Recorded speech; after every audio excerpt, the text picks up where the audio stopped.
मुशफ़ाक़ अहमद है। मैंने इस साल यूपीएससी में 142nd रैंक सिक्योर किया है। मेरी स्कूलिंग जो है वो यवतमाल महाराष्ट्र से ही हुई है। प्राइमरी मेरी जो है वो जफरनगर की जिला परिषद स्कूल से कंप्लीट हुई है। उसके बाद हाई स्कूल मैंने गवर्नमेंट कॉलेज से अपनी कंप्लीट की है। ग्रेजुएशन जो है वो मैंने पुणे के आजम कैंपस से अपनी कंप्लीट की थी बीएससी मैथमेटिक्स में। 12th के बाद ही मैंने ये डिसाइड कर लिया था कि मुझे यूपीएससी करनी है। इंस्पिरेशन इसकी मुझे अपने मामू के थ्रू मिली, जो सेवा एनजीओ के सेक्रेटरी है। उन्होंने मुझे जो है वो इंट्रोड्यूस करवाया कि एक आईएएस ऑफिसर होता क्या है, उसके लिए आपको किस तरीके से प्रिपरेशन करनी है, ये सब चीज़ें।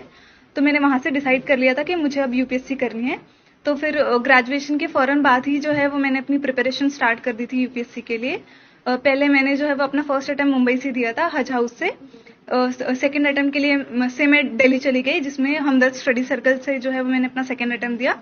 और फाइनली जो मेरा ये वाला अटेम्प्ट रहा है, जिसमें मुझे फाइनली सक्सेस मिली है, वो मैंने जामिया मिल्लिया इस्लामिया से दिया है, आरसीए में। मेरी ये जो पूरी जर्नी रही है उसमें बहुत सारे उतार चढ़ाव रहे हैं, लेकिन जो है मेरी फैमिली का सपोर्ट बहुत ज़्यादा इसमें रहा है, स्पेशली मेरे पेरेंट्स का। मैं फाइनेंशियली थोड़े हम्बल बैकग्राउंड से बिलोंग करती हूँ। मेरे पापा जो है वो ऑटो रिक्शा ड्राइवर है, लेकिन फिर भी उन्होंने कभी मुझे ये एहसास नहीं होने दिया कि हमारे पास रिसोर्सेज की कमी है। उन्होंने हमेशा मुझे सपोर्ट किया है। मेरी जो मदर है, उन्होंने मुझे हमेशा सपोर्ट किया है।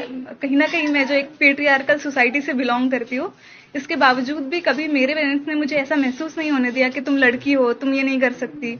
उन पे दूसरों का भी प्रेशर था, फिर भी उन्होंने इस प्रेशर को हैंडल करते हुए मुझे सपोर्ट किया है।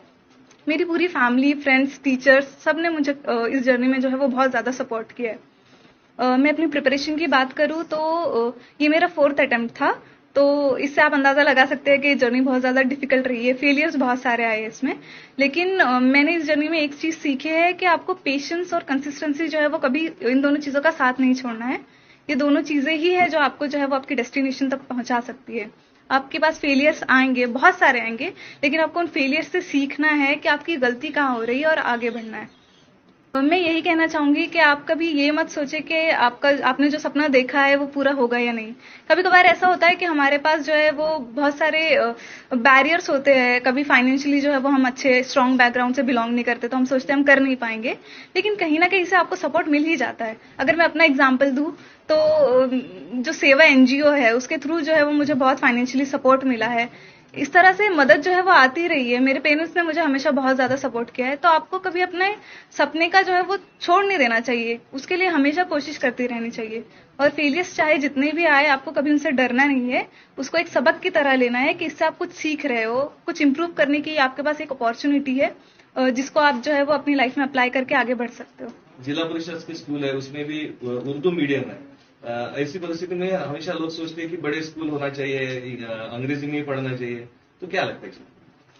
ये मेरे हिसाब से ये बिल्कुल एक तरह का मिथ है। ऐसे कुछ नहीं होता है। अगर आप खुद हार्ड वर्किंग हो, अगर आप में उतना जज्बा है कि आपको अपनी लाइफ में कुछ करना है, तो आप कैसे भी हालात में जो है वो आगे बढ़ जाते हो। और स्कूल हमेशा से एक बहुत इंपॉर्टेंट पार्ट होता है आपकी लाइफ में कुछ सीखने के लिए। आप में खुद में वो जज्बा होना चाहिए कि आप उस अपॉर्चुनिटी को एक्सप्लॉइट कर पाए और उससे सीख पाए। ये तो बस एक फर्स्ट स्टेप है, एक तरह से मीन्स है ये, कुछ हासिल करने के लिए, कुछ पाने के लिए। तो ये एक तरह से मेरे लिए मीन्स है कि मैं सोसाइटी को सर्व कर सकूं, सोसाइटी में जो अंडर प्रिविलेज सेक्शन है उनके लिए कुछ कर सकूं, स्पेशली गर्ल्स के लिए, क्योंकि मैं रिलेट कर सकती हूँ कि एक लड़की के लिए कितना मुश्किल होता है आगे बढ़ना और कुछ अचीव करना। तो मैं कोशिश करूंगी कि मैं एजुकेशन और हेल्थ केयर जो है उस पर ज़्यादा अपना फोकस करूँ और सोसाइटी के लिए कुछ कर पाऊँ।